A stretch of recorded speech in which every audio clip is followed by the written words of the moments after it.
Isnin ini, ya tuan-tuan dan puan-puan, esok hari Isnin, 2 hari bulan 2, malam itu kita akan bertemu dengan satu malam yang sangat istimewa, iaitu malam nisfu Sya'ban.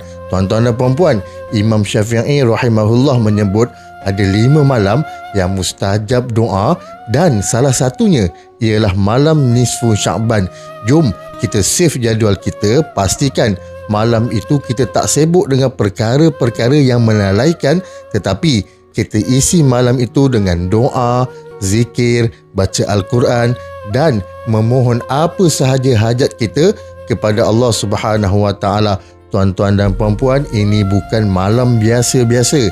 Ini malam yang cukup besar nilainya di sisi Allah Subhanahu Wa Taala dan juga di sisi baginda Nabi Muhammad sallallahu alaihi wasallam.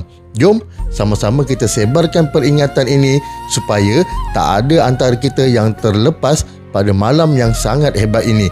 Moga Allah permudahkan segala urusan kita, Allah luaskan rezeki kita dan Allah makbulkan segala hajat dan permintaan kita. Jangan lupa komen amin, sebar-sebarkan. Wallahu a'lam. Assalamualaikum warahmatullahi wabarakatuh.